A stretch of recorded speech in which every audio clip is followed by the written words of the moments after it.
inside your boundary of your property line, you have your house.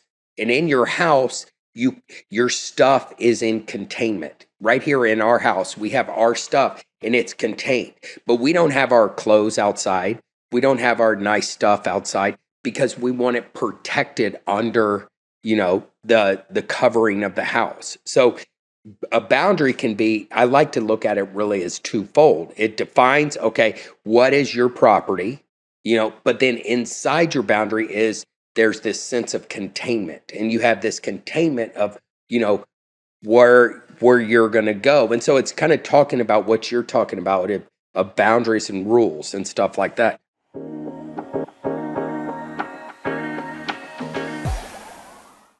Wow. It is 2026. Hello, Shannon. I mean, What are you laughing about? when you greeted me earlier, you were like, hello, mate. No, you weren't like, you said, what'd you say? Like, basically, like, not top of the morning, but you were like, good day. That's what you said. Good day. Good day. I'm like, what are you talking about? And it's because you had listened to your Australian friend earlier. Yes. So you were like, good day, matey. And then now you're like, wow. It's 2026. Yes, it is. Yes. And we're back in studio. And our studio is your office and our kitchen. Yes. And so we are in two separate rooms. We haven't really been out of it, but I have quite enjoyed the holidays were great. So you have, you have Christmas and you have New Year's, and you have that week where everyone seems to say they don't know what day it is. They just don't want people working. I saw a funny meme this morning saying it was about yesterday. I saw it yesterday. Yesterday was January 5th, the first Monday of the year. Okay. And so it was like everybody was talking about how Mondays are still Mondaying, even in 2026. But then it said, sorry, everybody's circling back now. Do you get that? I do get that. That's good. I'm circling back. I like what you just said earlier. You said, hey, it was a good holiday. In a crazy sense, I agree with you, but you were sick kind of before Christmas and on Christmas Day and a little bit after. I got sick the day of Christmas that evening, and then for the next 5 days, I was miserable. But the crazy thing is the holidays were good. And I think the reason it was good is because there wasn't this pressure. I didn't feel pressure. It was all right just to be sick, just to binge watch a Netflix series that I had already seen.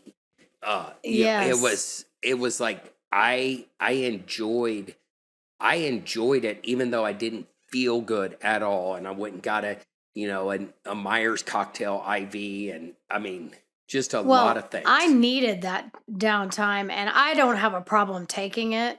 Like you or get a little restless and you. But I'm not talking about that. What I'm talking about is you said it was a good holiday. And it was a good holiday, even though I was sick. It's not about whether I like the downtime or don't like the downtime. No, I know. But I was just saying it was good for me because I needed the downtime regardless of whatever. Well, and for me, where it was good is there wasn't this pressure to be around. I have a weird thing, Shannon. I don't even know if you know this, but at Thanksgiving and Christmas, I like reading. It's kind of weird. I like reading Daily Mail and hearing about families kind of, losing it, over the holidays. Yes. It is strange. I think it's because, being a therapist and knowing families bring up all sorts of different emotions. At Thanksgiving, I read about this 21, 22-year-old in Illinois. I forgot, maybe Peoria, Illinois, having Thanksgiving. And the cops were called because his dad was saying, you need to get a job and need to move out.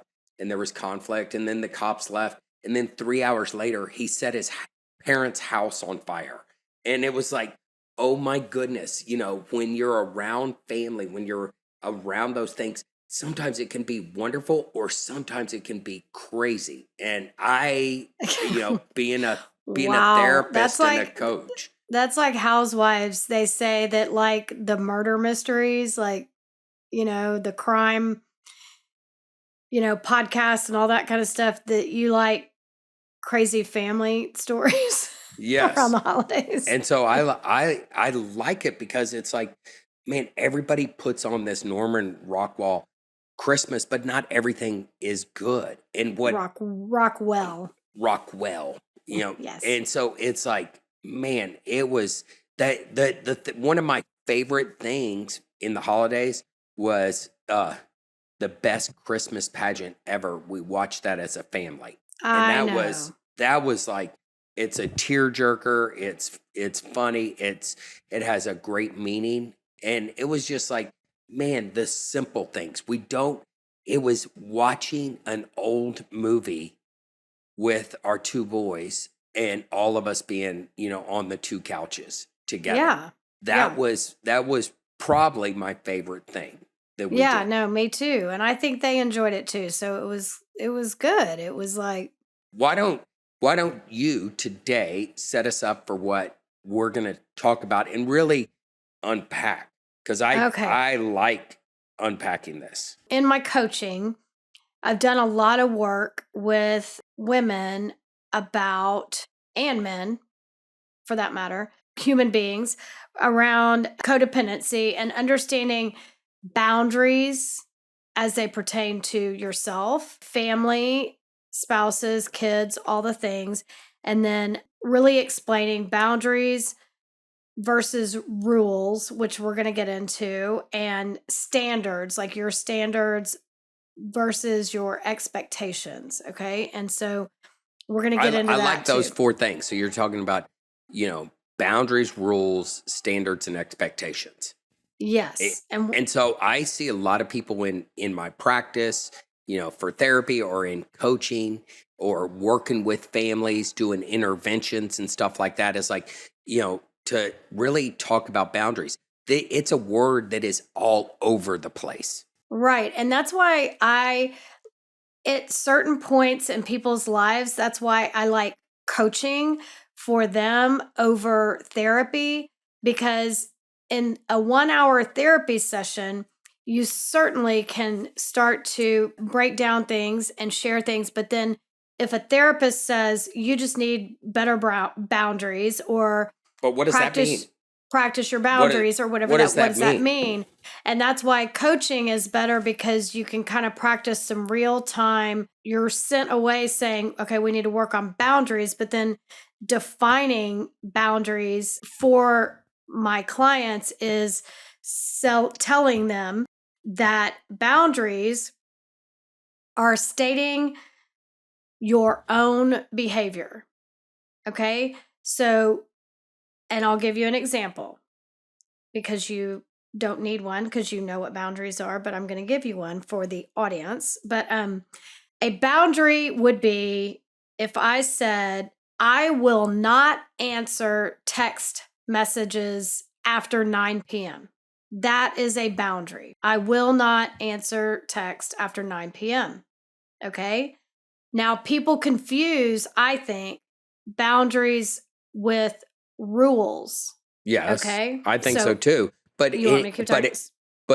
I like to define boundaries. I know, that's why I wanted you to come even in. even We're even talking more about so. boundaries. Yes. Okay. Define them more so, please. Even more so, it's like, if you're at your house. I mean, I'm sitting right here in the kitchen, but I can see across the street and I can see the driveway of our neighbors. Okay, on the right side of the driveway is the other neighbor's property.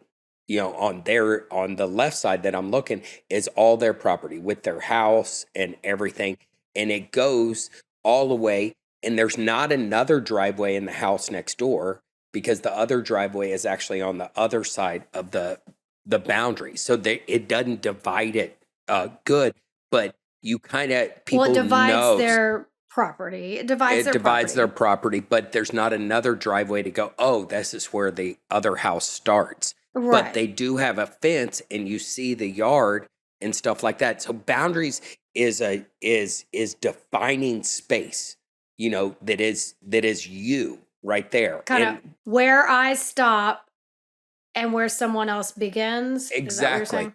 And so what I love about, looking at a boundary as a house and a property line, okay, right there, it protects, it defines, it illustrates, it gives you space that is yours, that is, you have. And then inside your boundary of your property line, you have your house. And in your house, your stuff is in containment. Right here in our house, we have our stuff and it's contained. But we don't have our clothes outside. We don't have our nice stuff outside because we want it protected under, the covering of the house. So a boundary can be, I like to look at it really as twofold. It defines, okay, what is your property, but then inside your boundary there's this sense of containment, and you have this containment of, where you're going to go. And so it's kind of talking about what you're talking about of boundaries and rules and stuff let me like that. wrap this in for the female brain, or the brain that works like mine. So that's kind of the definition of boundaries. Like you said, a boundary, an example is I will not I won't answer text after 9 p.m. Okay. And so that's the boundary. And so that's on my own house and my own property. That's where I end, is I will not answer text after 9 p.m. But a lot of times when we send people out and say, okay, you don't want to answer text after 9 p.m., so go set a boundary with the people that are texting you late. And so what does that mean? So go set a boundary. What you do, hang on, I'm going to tell you. So that a lot of people will take that and they will put a rule on someone. Like, let's say it's my mom that texts me after 9 p.m. on the regular. So my therapist or coach might say, go put a boundary down with your mom. Or your husband. Or your husband. Okay. But hopefully you're next to me and not texting me after 9 p.m. But anyway, so I would generally, without really knowing how to do the boundary thing, I would go to my mom and say, don't text me after 9 p.m. And I would say, I put down my boundary. I told her not to text me after 9 p.m. Okay, and see what I say, pause right there. So, what I say, that it's almost you're weaponizing the word boundary. And so when you say it that way, it's a rule and it's not a boundary. And it's like you're weaponizing and you're making it, you're trying to impose. You're trying to control someone else's behavior. Yes. And so that we see that all the time now with the word boundaries. Oh, that's violating my boundary. Oh, this is, they don't respect my boundary. Do they even know what your boundary is? And the deal is, people can't read your mind. I always say this, I grab my ring and I go, you can't read your wife's mind because you have a ring on your finger. Same thing. It's like, but we use that as a weapon. It's still trying to control someone else's behavior so that they meet your boundaries. And then when you ask them, and then they do text you after 9 p.m., you say, you broke my boundary. Well, they didn't break your boundary, because your boundary was you won't answer text after 9 p.m. So if they text you after 9 p.m., you just don't answer it. That, it's not breaking your boundary to text you after 9 p.m. It's breaking the rule that you have. And I like that you say that. It's not breaking. They're not breaking your boundary. Your boundary is, I won't respond to text after 9 p.m. And if you get amped up and maybe even not respond to the text, but you start to build a case against that person, that's actually violating your own boundary. They're not violating it. You're violating it because you're giving them power. You're building a case against them. you have resentments, and so all of a sudden it's like, and then you use the And word, so they're when people, violating my boundary, and you've right. got it all screwed up. And so And when so when a therapist or a coach says you just need better boundaries, well, you do. You have to make better boundaries and stick to them for yourself on your side of the property in your containment, because you can't control what other people are doing. And so I think we're going to talk a little bit about, to further the explanation or whatever the example is, that, like, let's say Christmas days, families are dealing with Christmas Day, like where you're going to spend Christmas Day. Well, your family unit, which when we got married, we became a family unit. Okay. So our boundary around Christmas Day could have been with discussion and in our property, in our container, where we end and everyone else begins. Our boundary could have been, we will spend Christmas morning at our house. Okay, right? even before kids, we could have done that. Even that could have been our boundary from Yes. the moment that we were the family unit. That could be Yes. our boundary.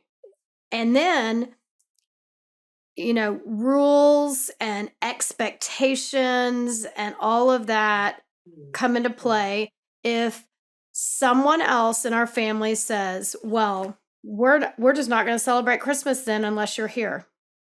You're expected to be here on Christmas morning because so and so is going to be here and we have X, Y, and Z and whatever.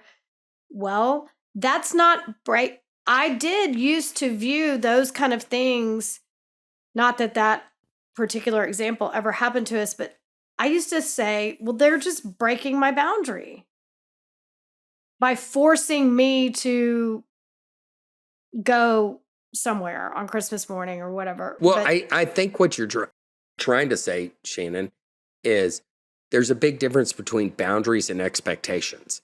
And I like your example of Christmas Day, and we see this all the time. Is there's this, we felt it as a young married couple. Now we're an older married couple, and we're getting ready to see our kids transition.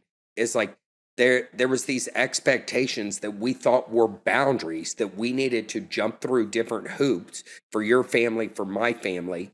And we see it with our friends and how they do the same thing. They having an expectation is not a bad thing, but when the expectations are put on someone and you take them on, that's where it becomes unhealthy and in a way toxic. My right. my family And can my expect definition, us. yeah, go ahead. Yeah. My definition of expectation is what you hope others will do. And so that goes both ways. Like, if I think if my boundary is we will be in our home on Christmas morning, and then others say, well, we're not coming there then. I guess we won't see you. Sorry, whatever. That goes against my expectations, not my boundaries. They're not breaking my boundaries. They are dissing my expectations, because my hope would be that they would say, oh, well, we want to see you, so we'll come there or whatever.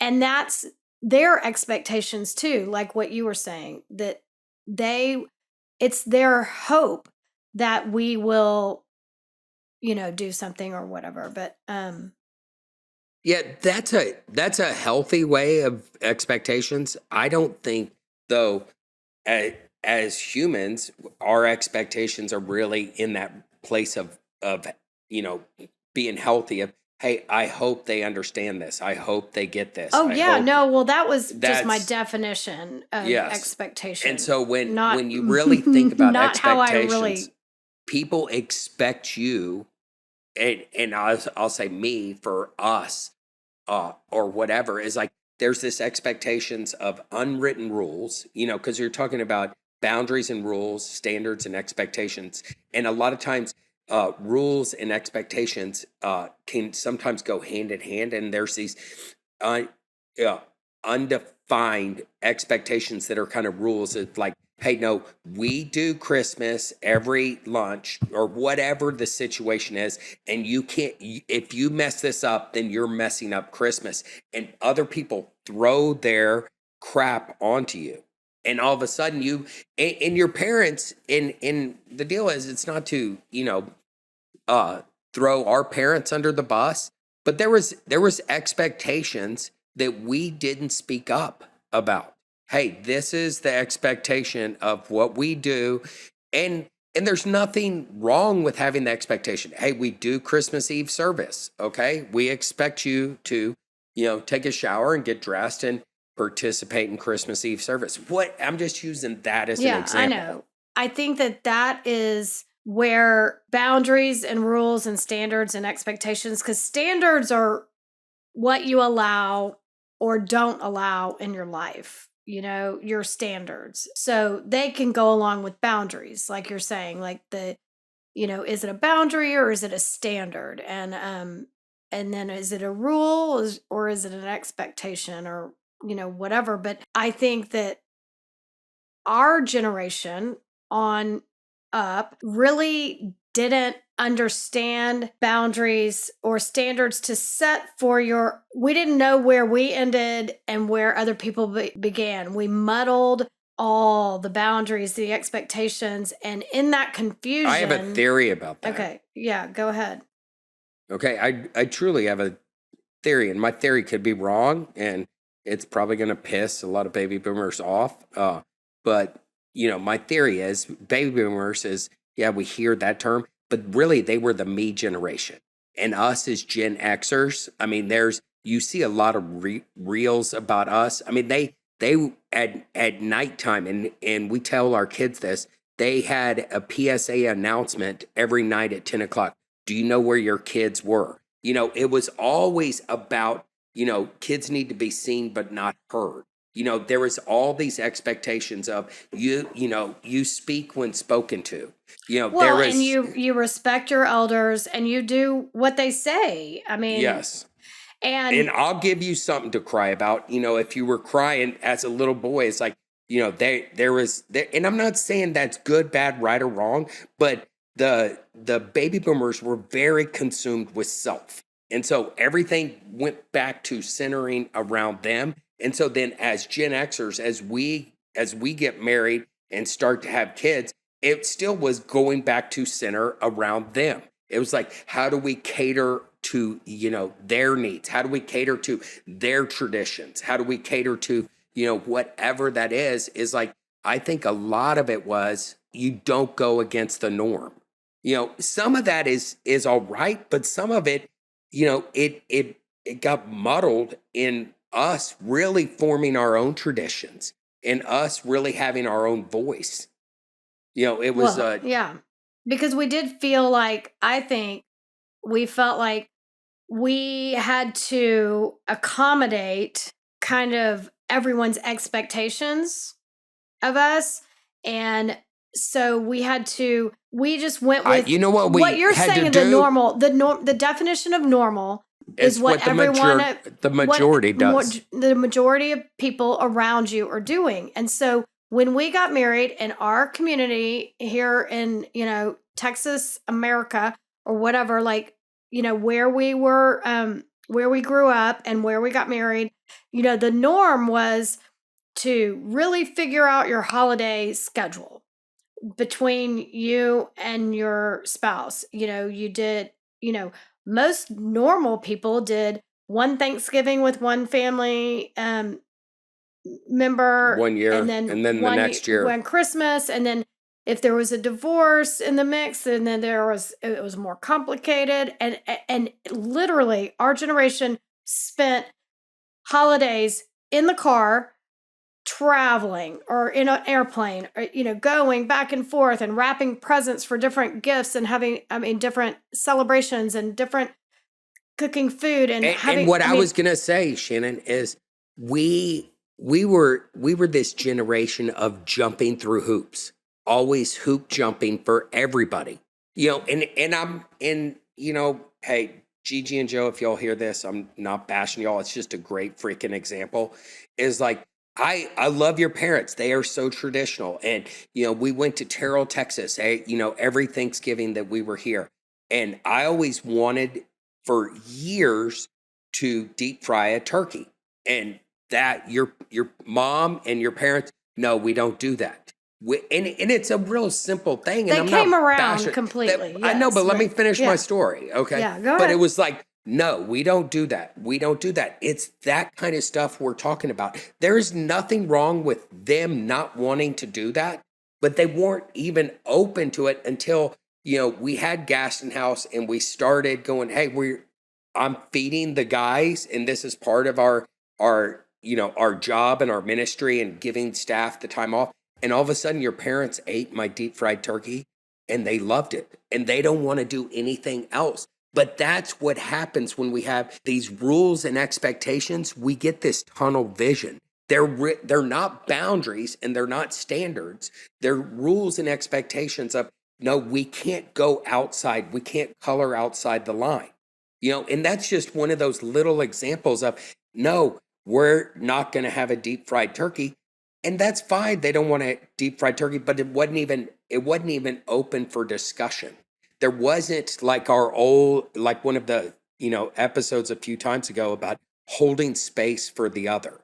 And so when we get to this place of in instilling or controlling our rules or putting our expectations on others, we don't allow the other person to have their own thoughts, feelings, or uh, beliefs. It's like, no, my beliefs trump your beliefs. Well, And I and the think reason, I think yes. that is totally that baby boomer mentality. Well, and it's really come up for conversation now because we are the sandwich generation. I think I don't, we are really the first of the true, like, major sandwich generation because people are living longer. When my, I mean, both of our grandparents lived to pretty, you know, a lot of Grandmothers, them, grandmothers. grandmothers, live to ripe ages, but we are truly stuck in that where our parents still have expectations and rules and standards, but very weak boundaries, if boundaries at all. You know what I'm saying? Like Yes. they don't And really and know guess where what? they end and where they begin. Let me finish my thought real Okay. quick. They don't really know, where they end and where others begin, just because of whatever age and stage and history, whatever. They don't know boundaries, but they sure do know standards, rules, and expectations. They sure do know that. Okay. And so then that leaves us. We were raised without true knowledge of true boundaries and our personal property lines and containers. And then we started having kids, and now we have adult children. And I realize the mistakes I've made with boundaries with my kids and rules and standards and expectations. And so I want to, now you're seeing all the Oprah special and all the things about people um not speaking to their parents. No contact. They've gone no contact with their parents because they just want, that's a boundary. So when they go no contact with parents, the parents are like, wow, Harsh. that's That's harsh. mean. And That's yeah, that's that's mean. And unkind. I would have never done that to I my would have, parents, right, right. and And so, they and do the I'd nevers. yes, and to wrap this up, and then you can go off on your thing, but I was just talking about, so I have now realized kind of the mistakes I've made because I didn't know what good boundaries were or whatever. I want to begin to autocorrect that before one of our children is married, and you can do this after they get married too, but I want their family unit, to have their own values, standards, rules, expectations, and boundaries.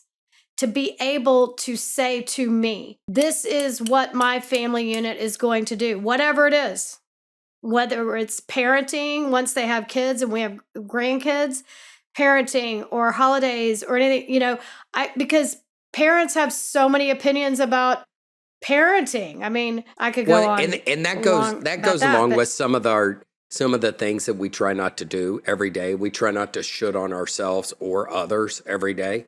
You should do this, you should do that. That's that imposing your expectations on someone else when you should on people. And so it's like, wait, and I'm not even faulting your parents, my parents. We just see it with all these baby boomers, is this sense of imposing their expectations and not having a conversation with their adult kids who have kids, uh, on what they desire. Having an expectation to want to spend Christmas and the holidays with your extended family, that's a great expectation. totally. But not forcing it, not playing Or the saying victim. this is what you should, these are our standard, this is our family standard, or this is my boundary. I get you. If your spouse's family got you Thanksgiving, I get you Christmas. I mean, Yes. that's And not see, and what's going on is that's not a boundary. you're responding out of, if we do that, if let's say, hopefully both our boys get married. I mean, not just one, but hopefully our boys get married. And if they go spend Thanksgiving and Christmas with, their wives and, in-laws, parents, that's their choice. It's And like, we can do, I'm like, we can start over. Like, we didn't establish traditions from the No. get-go. We didn't, we because took on fell others. yes, we fell into everyone else's traditions and we didn't establish our own. And our kids are still kind of under our family's And so, traditions. time out right there. Yeah. I wanna pause. I know for me, I think when I was a little boy, and I no doubt I had trauma. My dad died, blah blah blah. But I don't want to discount that. But I'm not living in that. But some of the traditions in the family Christmas, Thanksgiving for me, I as a little boy, it was so much fun to go to the ranch where my dad and his brothers all grew up, and having a big Christmas and playing football and all those things. But it was great because I was the oldest grandchild. I was closer in age to my dad's baby brother than he was. I mean, so there was just that camaraderie and bonding, and being out there on the ranch and stuff like that. Those were great traditions. On Christmas Eve, I loved going to my mom's dad's house and doing stuff with Van and all that. And I remember that. But when we got married, it was like, no, we became a family. And those, I you can be motivated, and so track with me. We can be motivated by those expectations and those traditions and go, oh, it's going to be like this. But when we get married, it's not the same. Like, you had lovely memories of going to Terrell every year. Yes, I loved all my family traditions. I loved being in Terrell for every holiday. It was awesome. And then we were in Canton for part of that and got to ride around in my grandfather's golf cart. And, I got to ride on the riding lawnmower with him and the El Camino in the back to Dairy Queen. Like, I love it all, and then I love the traditions at my home in Dallas. And Santa Claus came to visit us every 23rd, And so early, and I all say that all stuff. that. I Yeah. say all that, and I go, but then when you get married, and when our boys are getting married, and also we're speaking to our friends who have kids our age too on this podcast, when they start to form their own, we realize now that we were still, as that little boy or that little girl, remembering those wonderful moments, but now we get to make new moments. And that's where, in some ways, we did not do a good job of creating our own moments. If it was like, hey, Christmas Eve dinner with just the four of us, or whatever it was always jumping through someone else's hoop, not having boundaries, which is, in a sense, codependency. It's like, pleasing everybody else at your own expense. Right. And I want to, starting now here with this podcast and us discussing this, I want my kids to know that I want them to do, even if it's part of like premarital counseling, like I want them to really discuss these things, kind of work it out before they even walk down the aisle. But certainly soon after, to decide what they want. And then I will accommodate. Like if it's what they want, is to spend every holiday with the other family or just them together, great. Then we will decide that, maybe we want to do boat parade every year in California because it's the weekend before Christmas, and we can say, okay, we can all do that as a family. That can be our Or we Christmas can or do whatever. Or New we Year's can come to Eve or you whatever. whatever. But Yeah. you can.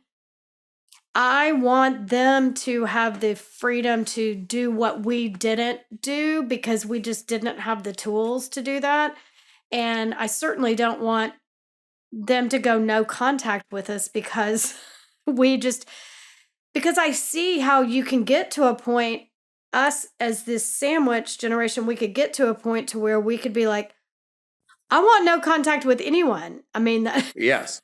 I'm And out. so it's like, But- it's like it's like, hey, the great thing is, I think the one thing we have done that's, I think, in a way different than our parents, is, our boys have a relationship with your parents and with my mom that is their own, and they get to have that. It's not like, oh, we really try not to, hey, you should do this, you should call your grandparents, you should do that. That's on them. They're 26 and 22 years old. If they want to call their grandparents, that's on them, and they do. And they do have a relationship with them. But I know that I mean, I loved my grandparents, but there was this pressure I felt it from my mom. You need to call your grandmother. You need to do this. You need to do that. That she gets to say that. I don't have to take that on personal. I don't have to bite the bait. right. And for a long time, I bit the bait. Well, and that all goes down to rules, standards, and expectations. Like, I think we've raised our children to say thank you to their grandparents or whatever for gifts. Now, I used to say something about that, did you say thank you? Say thank you, say please. Write a thank you letter. We can let our children or the people around us know that those are our standards and those are our expectations, But we're not going to share those with them. We'll share them with them in the raising, but the raising's done now. And so they know what our standards and expectations are, but we don't have to impose. We have to know where we end and where they begin, because that's on them. That's in their house. That's on their property. That is on them. And they do. And then that's when you get little nuggets as parents where people have said about both boys to me, like, oh, well, a parent always wants to hear this story.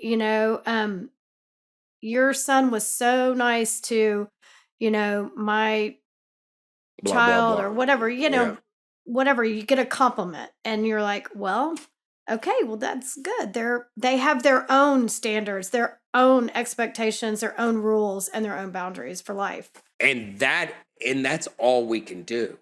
But for us in this, in this in-between generation, this Gen X generation, where once again, I'm just going to kind of repeat it. It's like we grew up to where we were supposed to be seen and not heard, where we really, I had a wonderful childhood, but it was still this, it wasn't modeled what boundaries were. It wasn't modeled that I could have my own voice. It wasn't modeled that I could actually, have my own feelings. I like that statement.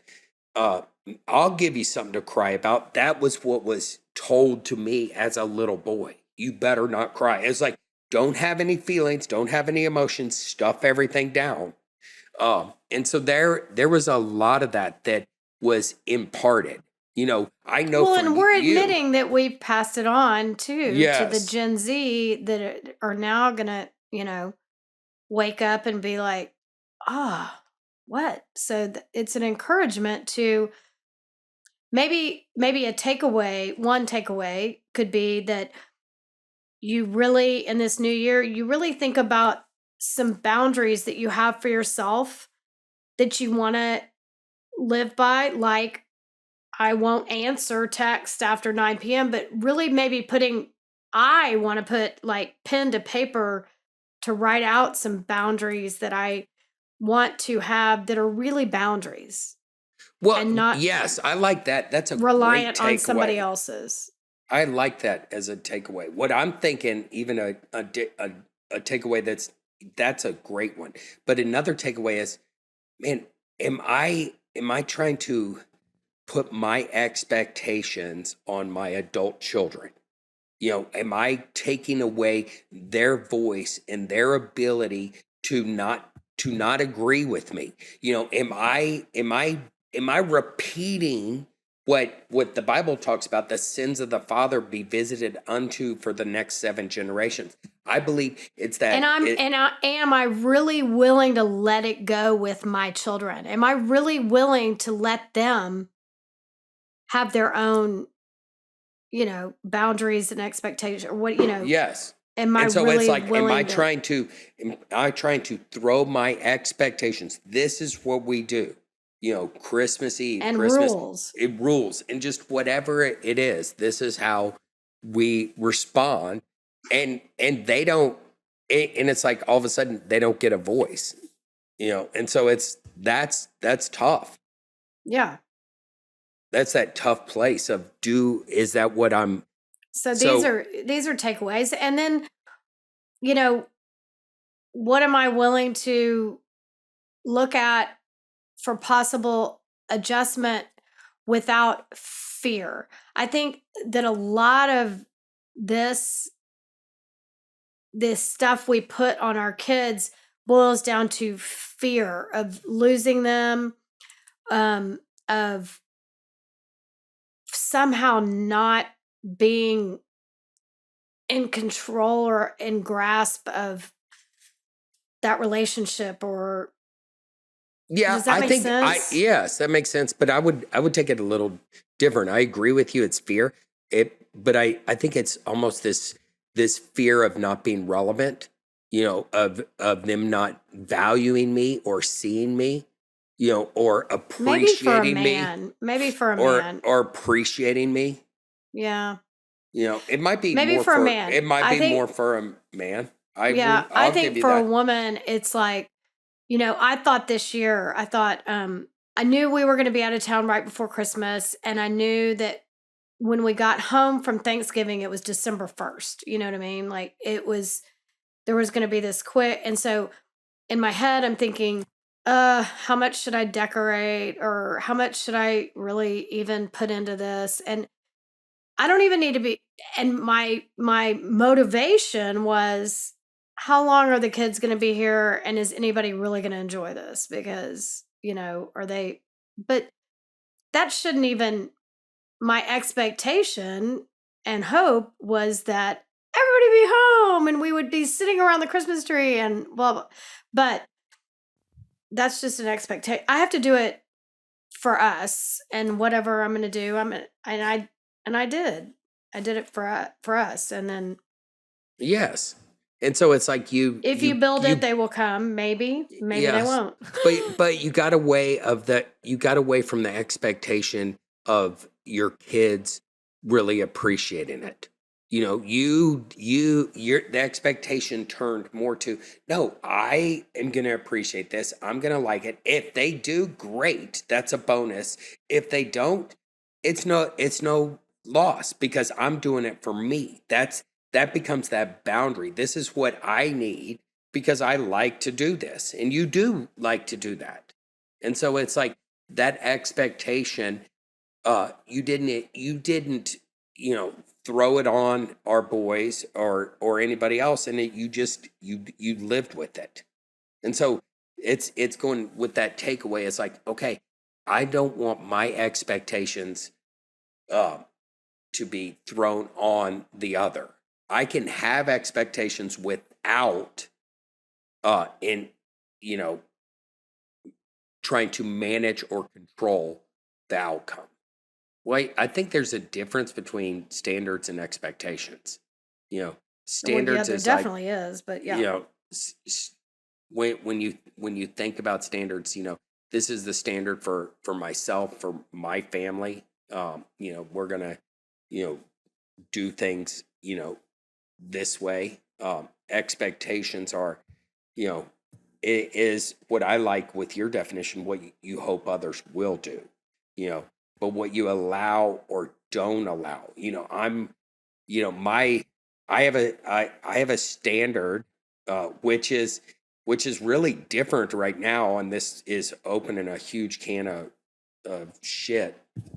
Uh, But I great. What? I have a standard. My standard is I don't want pot smoking or even eating gummies in my house, or anywhere near it. And a lot of people our age are fucking eating. Excuse me, I just dropped an F Wow, bomb.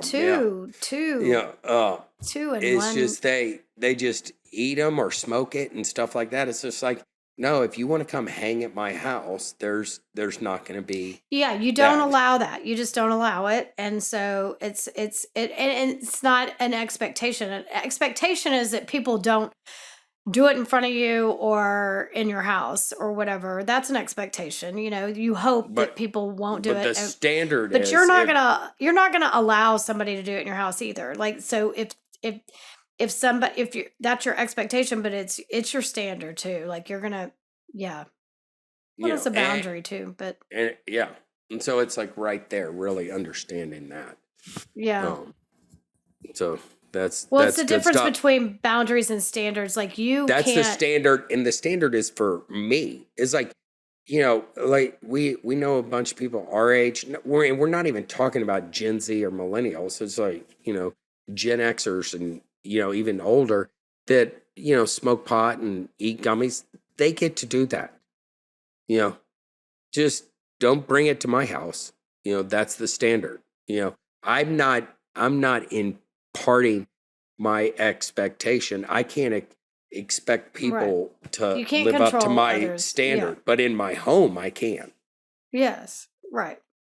That's kind of a boundary, but Yes, and a based standard. on Yeah. it's a boundary based on your standards. Yes, exactly. Right? Okay. Well, we can get more into all these things, but I think it's kind of eye-opening after the holidays to kind of talk about boundaries. And I admit I've been getting it wrong lots of times. But Yeah, me too. But that's all old stuff, and we're trying to tape over a Gen X. We're doing a new bootleg. what? Okay. Like a cassette. We're retaping over it and They taping new don't messages. very well. I guess our generation knows what a cassette is and re-recording, but okay. All right. Well, until next time, we are going to peace out. Okay? Right? All Right. right. See ya.